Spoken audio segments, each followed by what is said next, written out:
Caríssimos irmãos, senhoras e senhores, boa noite para todos. Que Jesus possa nos abençoar, que possamos nessa noite, mais uma vez, felizes por estarmos juntos, podermos aprender um pouco mais em torno da doutrina espírita e eminentemente angariarmos aquela possibilidade de aprender e servir melhor, de troca de experiência e assim possamos nos alimentar quanto espíritos, pois como define André Luiz no livro Nosso Lar, o amor é o alimento das almas, fazendo uma alusão àquele instante em que Jesus, no capítulo 6 do Evangelho de João, se autoproclama o pão da vida. Aqueles que se alimentarem não terão fome, aqueles que vierem a mim não terão sede. Portanto, que a nossa noite, o nosso encontro, possa ser bendito como fora todos os outros que juntos construímos e estamos efetivamente contribuindo para a dinamização da doutrina espírita e do Evangelho de Jesus, que vem atingindo a tantos corações em vários lugarzinhos, em vários cantos do nosso planeta querido, planeta Terra. Eu gostaria de iniciar abraçando a todos, indistintamente, que fazem parte nesse momento do chat, os nossos companheiros da FIAC e de todas as casas, todos os corações que estamos nesse momento online, ou como nós dissemos, que irão acessar esse programa posteriormente. E hoje, para nossa felicitação, nós estamos atingindo o 44º estudo. E nós vamos dar continuidade ao trabalho iniciado há 3 semanas com o tema Palestras Familiares de Além Túmulo, que está essa palestra contida na Revista Espírita no mês de maio de 1858. Nós trabalhamos, portanto, durante 3 semanas na primeira parte, ou na primeira palestra do Espírito Moza, quando Allan Kardec fez uma introdução muito importante, que vocês vão encontrar nas pesquisas, que ele resolveu publicar esta entrevista sem entrar no mérito se o espírito é realmente do Mozart, o grande Mozart, o grande musicista, o grande maestro, mas que efetivamente ele o fez porque a entrevista, em cada uma das perguntas e respostas, nos remontam ao estudo dos princípios básicos da doutrina espírita. Portanto, são respostas que estão em consonância com o próprio Livro dos Espíritos. E como nós aprendemos com Allan Kardec, o que vale, o que é mais importante numa comunicação espírita é o conteúdo que ela enseja, é a proposta que ela edifica, é as notas que ela auxilia e liberta o aprendiz no que reporta ao entendimento das leis da vida. Embora muitos valorizam muito a questão das assinaturas, dos nomes, das personalidades, embora devamos também observar para efetivamente tecermos algumas reflexões em torno do perfil psicológico daquele espírito que está ali se dizendo ter sido aquela personalidade. Mas, no que remonta ao estudo doutrinário, o ponto fundamental de todas as mensagens é o conteúdo que ela enseja. Hoje nós vamos iniciar a segunda palestra, porque Allan Kardec resolveu dividir essa palestra em 2 partes, para inclusive ficar até mais didática no entendimento. E nós vamos iniciar a leitura a partir da questão 2ª, quando o espírito é indagado sobre o que é melodia.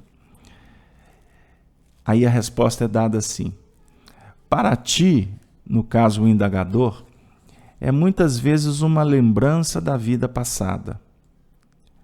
Teu espírito recorda aquilo que entreviu no mundo melhor. No planeta Júpiter, onde habito, há melodia em toda parte, no murmúrio das águas, no ciciar das folhas, no canto do vento. As flores rumorejam e cantam. Tudo produz sons melodiosos. Se bom, alcança esse planeta por tua elevação da alma. Como eu gostaria de vos poder inspirar o desejo de ver esse mundo onde somos tão felizes. Ali somos caridosos. Tudo é belo, a natureza tão admirável. Tudo nos inspira o desejo de estar com Deus. Aí vem o incentivo. Coragem, coragem. Acreditai em minha comunicação espírita. Sou eu mesmo que aqui me encontro. Desfruto o poder de vos dizer aquilo que experimentamos. Posso vos inspirar bastante o amor ao bem, a fim de vos tornardes dignos dessa recompensa, que nada é em comparação com outras a que aspiro. Se vocês me permitem, eu vou ler a pergunta terceira, porque aí a gente tece singelos comentários sobre as duas. O indagador volta no assunto. A nossa música é a mesma em outros planetas? Resposta: não. Nenhuma música vos pode dar uma ideia da que temos ali. É divina. Ó felicidade! Procura merecer o gozo de semelhantes harmonias. Luta, tem coragem. Não temos instrumentos. São as plantas e os pássaros os coristas. O pensamento compõe e os ouvintes gozam sem audição material, sem o concurso da palavra. E isto a uma distância incomensurável. Nos mundos superiores, isto é ainda mais sublime. Nesse momento, nos recordamos de um texto que está contido no livro Obras Póstumas, aonde Kardec publica uma comunicação do espírito de Rossini falando sobre a música celestial, que nós convidamos vocês a estudar esse material, porque ele nos faz refletir em torno da nossa realidade terrena, como a nossa música ainda está tão distante daquela que é a música celestial. No caso, o espírito Moza, na questão anterior, vem falar que em Júpiter, aonde ele habita, há melodia em todas as partes. Aí ele vai falar das águas, das folhas, do vento, das flores, que tudo produz melodias. Tudo define musicalidade. Então nós ficamos aqui sem entrar na parte técnica da questão da música, né? Para falar de ritmo, de melodia, não é? Para falar sobre poesias e, enfim, mas da própria harmonia. Mas o que nos vem aqui como pontos singelos para refletirmos sobre, principalmente, quando ele coloca que o espírito ouve com a alma, não efetivamente com os ouvidos físicos. E isso nos faz, então, concluir que a sensibilidade dos espíritos nesses mundos mais evoluídos estão para além da nossa sensibilidade de agora. Ou seja, nós estamos ainda muito embotados em termos da nossa interação com aquelas notas mais sutis que representam a divindade, que representa a justiça, que representa a beleza, a arte, não é? E por aí vai. E é muito interessante porque se as águas, os ventos, as flores, não é, proporcionam melodias, aqui na Terra, isso para nós seria até, poderemos dizer, até extemporâneo refletir sobre isto.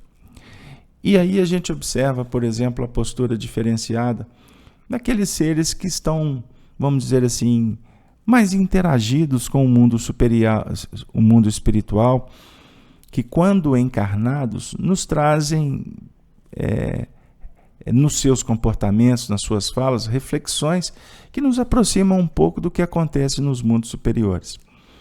E nesse momento, por exemplo, nós nos recordamos, por exemplo, de um livro psicografado sobre a vida de Francisco de Assis. Foi escrito pelo Espírito Miramês, através das faculdades mediúnicas de João Nunes Maia, um conterrâneo nosso aqui do mais Belo Horizonte, se eu posso brincar assim com vocês, né? Porque afirmam que aqui nós temos o mais belo horizonte do planeta. Então venham conhecer Minas Gerais.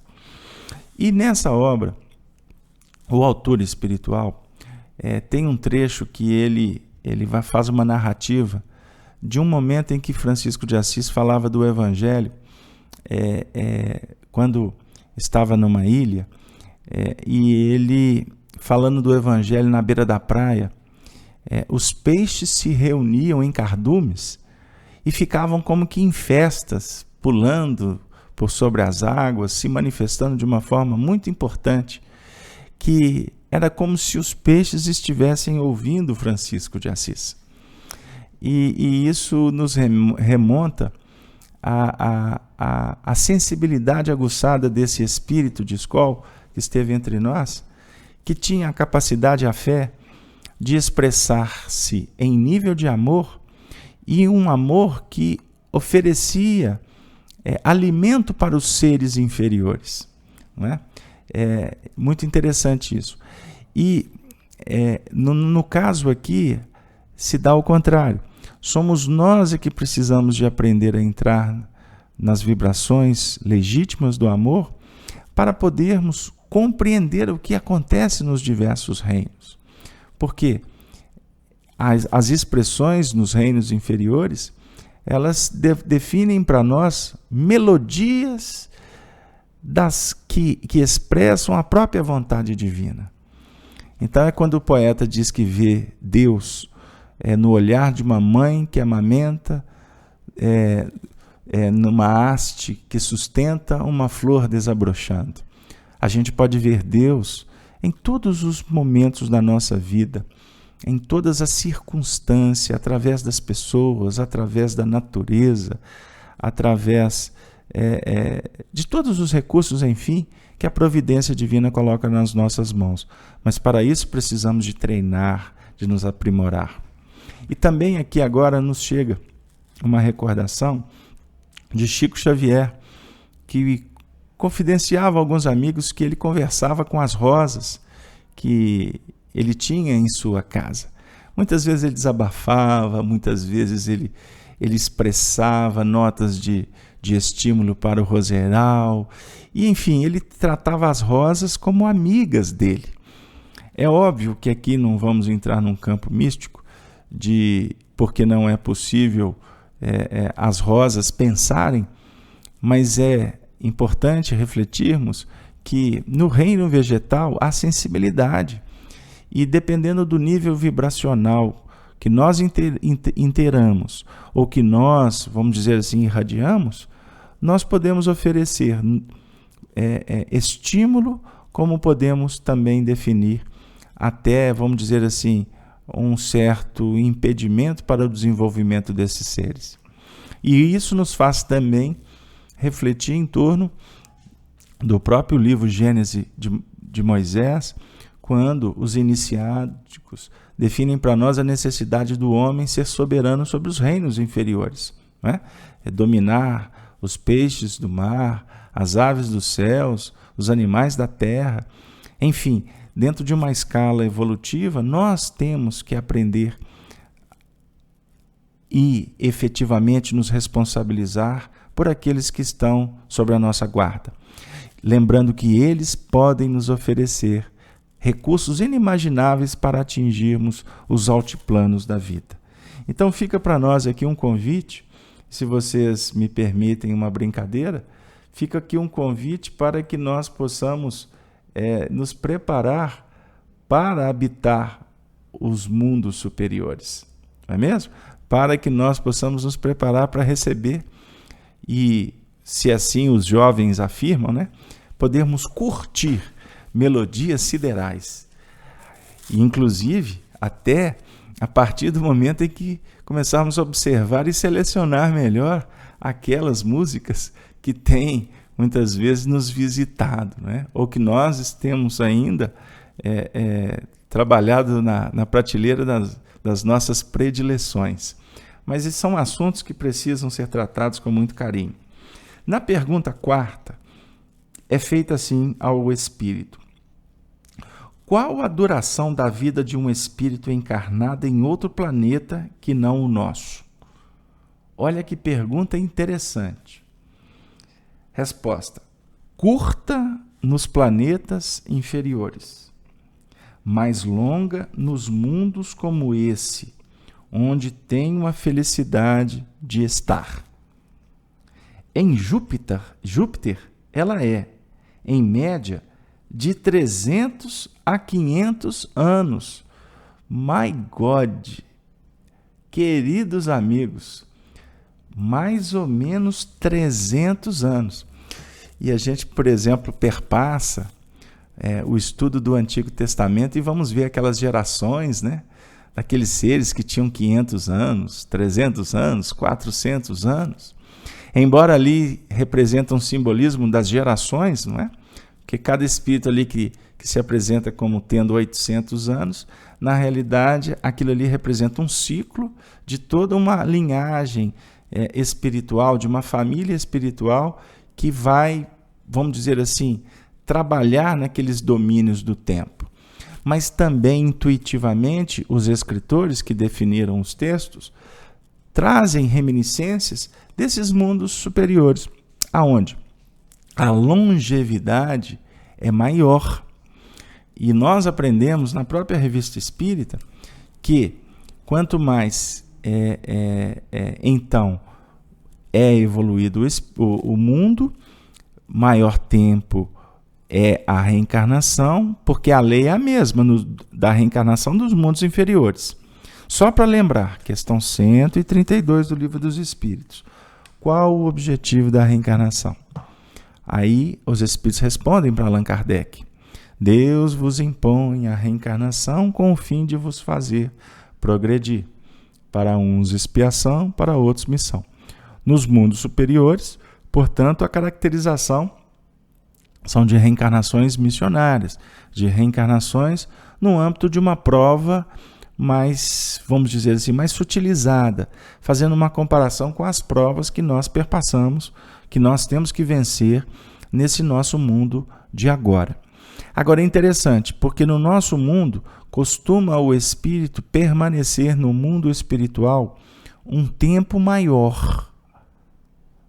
E aí nós podemos amarrar com os mundos superiores, que nestes superiores, que eu falo superiores ao nosso planeta Terra, nesses mundos o espírito permanece menos tempo no mundo espiritual.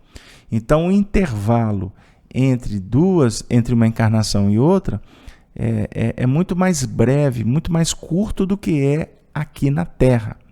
Não é? Enfim, porque aqui na Terra, permanecer no mundo espiritual significa necessidade de, vamos dizer assim, desvincular das questões terrenas, porque nós somos muito apegados, fazer uma adaptação ao mundo espiritual, enfim, para ampliar as nossas percepções e entender melhor como que se dá o intercâmbio entre o desencarnado e o encarnado. Por isso que nós passamos a ter muitas experiências de intercâmbio de lá para cá, né? Além de perpassar os mecanismos dos cursos, né, dos treinamentos, do aprendizado. Sem contar os tratamentos, né, porque desencarnamos aqui ainda em situações muitas vezes periclitantes. Aí o que acontece? Quando a gente está, ou melhor, quando a análise é no mundo mais elevado, o espírito não precisa de tanto tempo do lado de lá. Ele passa a ter maior longevidade na Terra, para fixação cada vez mais dos seus caracteres no nível mais elevado, não é? Então, esse ponto é muito importante. Como acontece também o inverso, né? Para mundos mais primitivos do que o da Terra, aonde a longevidade na Terra é menor por uma série de razões, né?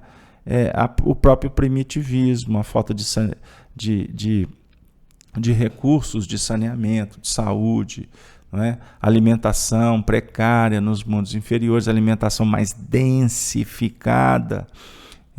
Isso tudo não nos dá tanta condição de permanecer muito tempo na Terra, né? E aí a gente, para trazer para a nossa prática do dia a dia, a gente vai observando que o tempo de vida na Terra hoje, no ano de 2013, é bem superior ao que o tempo de vida no ano de 1913. Eu estou pegando um período apenas de 100 anos, não é mesmo? E vai ser diferente no ano de 2113. Ou seja, em 2113, o homem permanecerá mais na Terra do que permanece hoje. E por assim vai, ganhando cada vez mais as condições para que o processo da desencarnação se faça cada vez menos doloroso, não é, no seu sentido moral, e o processo, então, de permanência na Terra, as missões são mais, vamos dizer assim, mais dinamizadas. Falar sobre a doutrina espírita nos conclama ao cuidado e à bondade, sem desconectarmos jamais do pensamento transcendental daquele que foi escolhido por Jesus para ser o precursor dos novos tempos, Allan Kardec.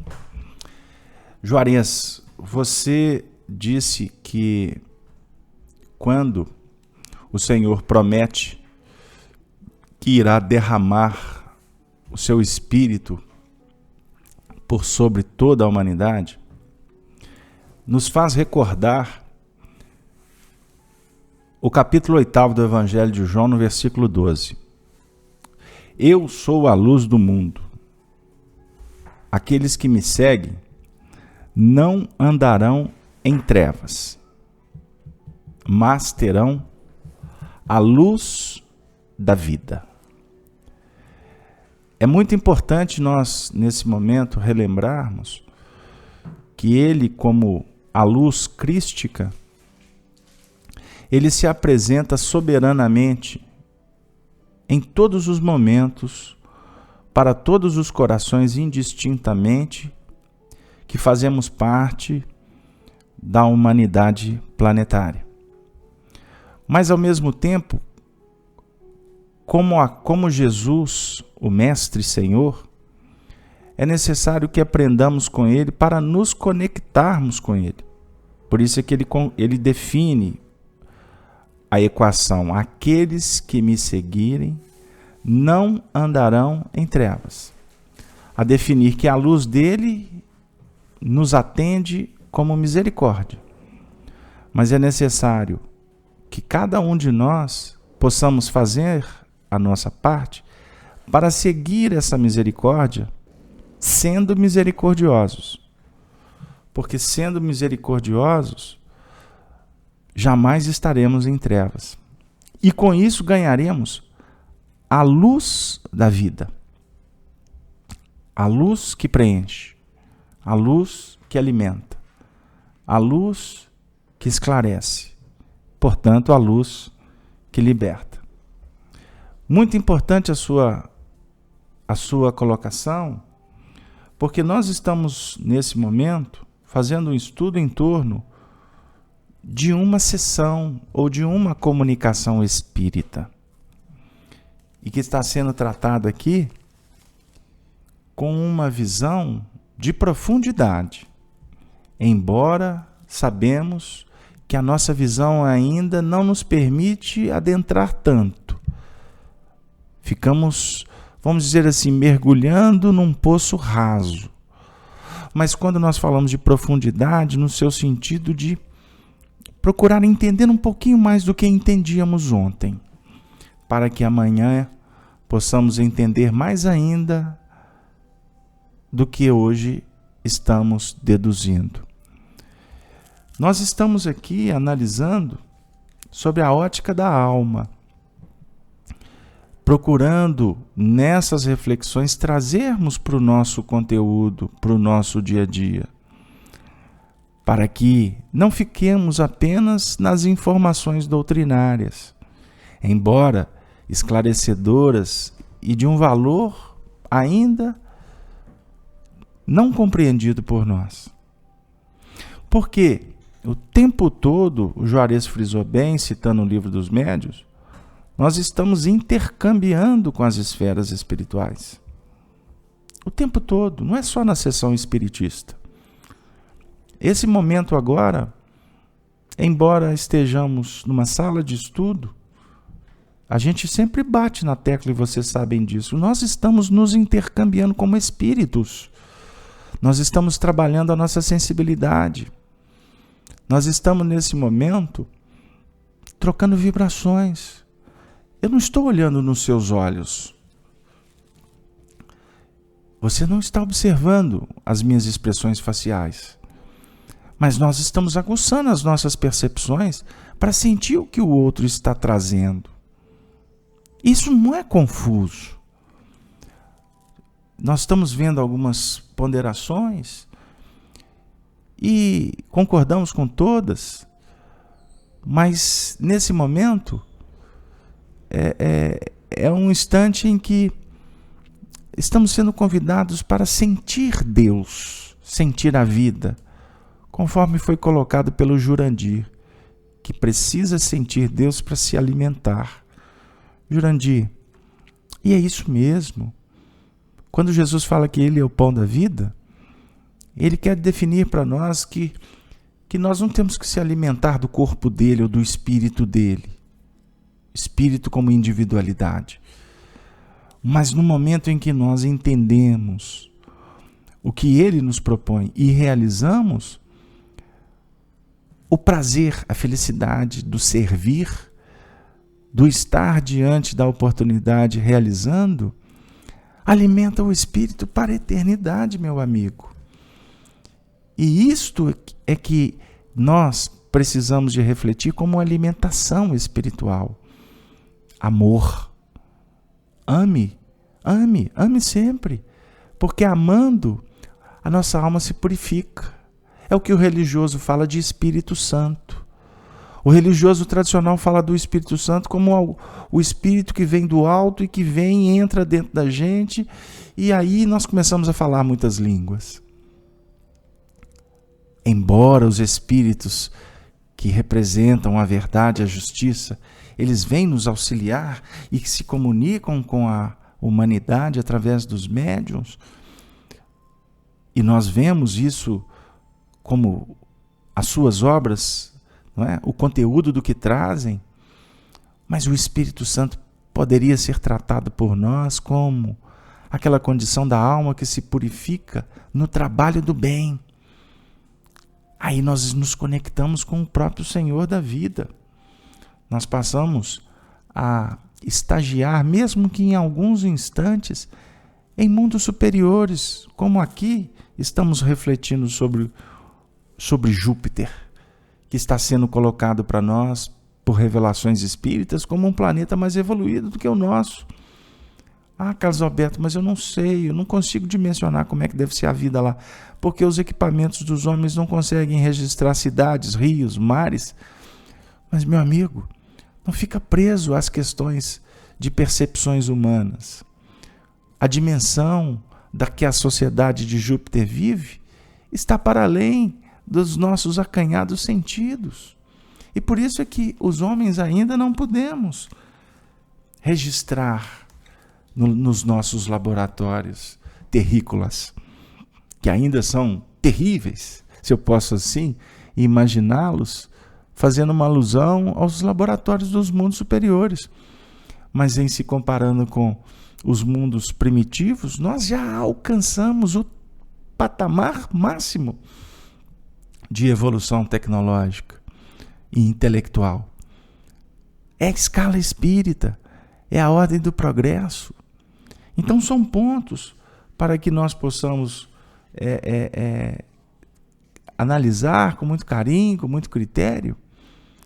O Jurandir está dizendo assim: eu sou um espírito criado à imagem e à semelhança de Deus. Meu irmão Jurandir, e disse Deus, eu vou me referir agora ao capítulo 1 do livro Gênesis, para tentar trabalhar no que você colocou. Não estou com o texto aberto, estou buscando na minha memória. E disse Deus, haja luz. Mas lá na frente está escrito assim: e disse Deus, façamos o homem a nossa imagem, conforme a nossa semelhança. Meditemos na terceira pessoa, porque Deus não faz homem, Deus é criador do universo. O façamos é tarefa dos espíritos co-criadores. E nós co-criamos de acordo com a imagem que nós interpretamos da divindade, da divindade. E conforme a semelhança do que nós já alcançamos. Então todos nós estamos dentro de um contexto de progresso e de sociedade espiritual para aprendermos uns com os outros. E cada vez mais sendo convidados a modificarmos a nossa alimentação mental, alimentação psíquica, que é sustentada pela emoção, é revigorada pelos sentimentos, é sublimada pelas virtudes, é o nosso movimento íntimo, é o movimento que vai definindo para nós o sobrepor o ego a partir da influência do superego numa linguagem mais complexa ou psicológica. É abrir a nossa intuição para que os ensinamentos do mundo maior nos fertilizem intimamente e nós possamos ser homens de bens. Não homens de bens, uma correção. Homens de bem. Porque na Terra nós somos inspirados a sermos homens de bens terrenos. Então, homens de bem. O que caracteriza o homem de bem? Aprendemos no Livro dos Espíritos. É aquele que vive a lei de justiça, de amor e de caridade. Sempre, sempre, sempre. Como nós ainda fraquejamos, oscilamos, nós estamos como que testando, incorporando, fazendo mais ou menos, para daqui a pouco fazer melhor, para daqui a pouco a gente acabar fazendo ainda errado, sabendo que o errado é apenas uma análise didática, porque ninguém faz errado. Todo mundo faz acreditando estar fazendo certo. Embora muitas vezes para mim acertar a cabeça do prego, eu tenho que usar do martelo muitas vezes e o prego entortar até que eu aprenda a bater certo com a força devida na direção eficiente. Não é assim que acontece no plano físico, com todas as nossas atividades? Não é? Então, derramar sobre a humanidade, como eu estou vendo aí a discussão, esse derramamento, se nós podemos dizer, ele se dá perenemente. Por quê? O que é derramado dos céus, o que é apresentado como valor virtuoso, ele tem que efetivamente encontrar ressonância. E a ressonância de hoje será o piso para a ressonância de amanhã mais qualificada.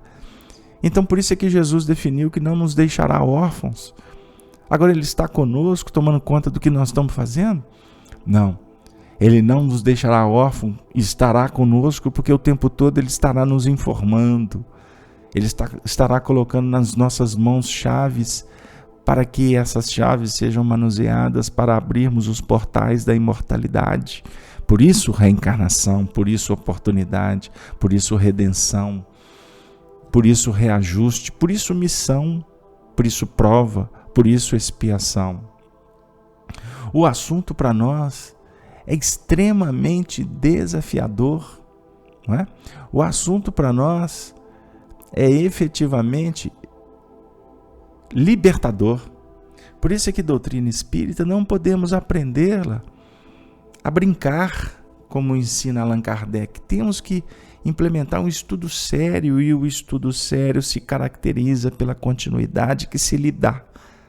Allan Kardec, no livro Obras Póstumas, no projeto 1868, como no livro dos médiuns, quando ele fala do método, precisamos desse laboratório da vida para verificar como se dá o intercâmbio com os espíritos, mas ao mesmo tempo operacionalizar no campo dos homens, não é mesmo?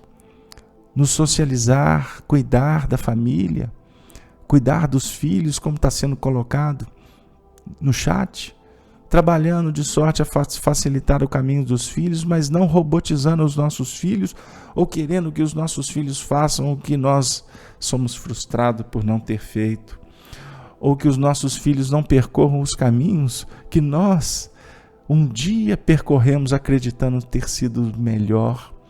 Não, o educador é aquele que se coloca como amigo, que divide, que facilita, mas ao mesmo tempo que aprende a calar, para que o aprendiz seja gigante, para que o educando fale, para que o aluno coloque os pés na estrada da experiência.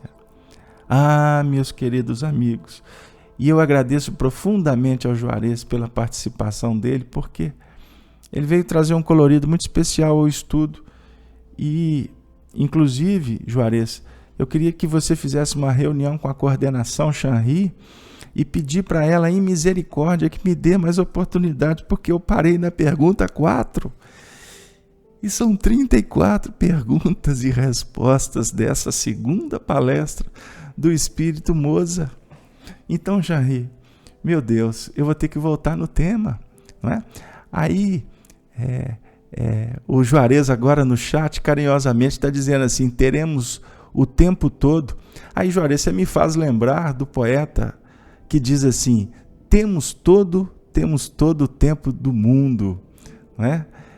Nós temos todo o tempo do mundo para nos engrandecer, para nos agigantar no seu sentido de qualificação de virtudes, não é? Embora julguemos que o grande lance é juntar em celeiros, angariarmos bens, posses, para gozar, para perpassar a vida numa tertúlia ou num entretenimento de poucas responsabilidades, não é mesmo?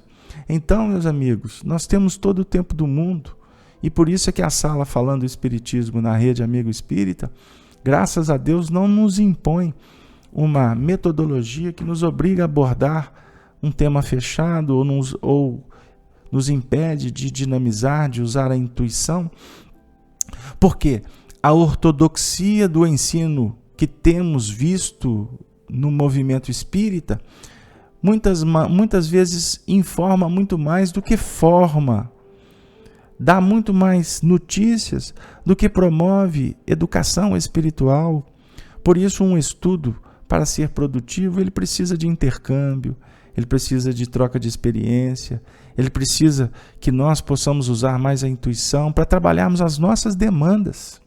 Então eu pergunto a vocês que estão na sala nesse momento, imaginem se vocês ficassem presos a um conteúdo fechado que toda semana a gente viesse trazer. O estudo, por certo, não atenderia, seria maçante, cansativo. Então, nós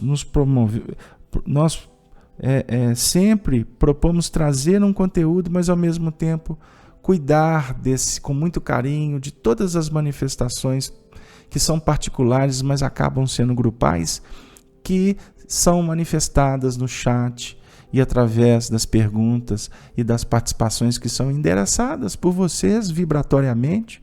E eu agora vou ser místico dizendo, inclusive contando com as perguntas, as respostas, as ponderações dos espíritos que nos acompanham na sala.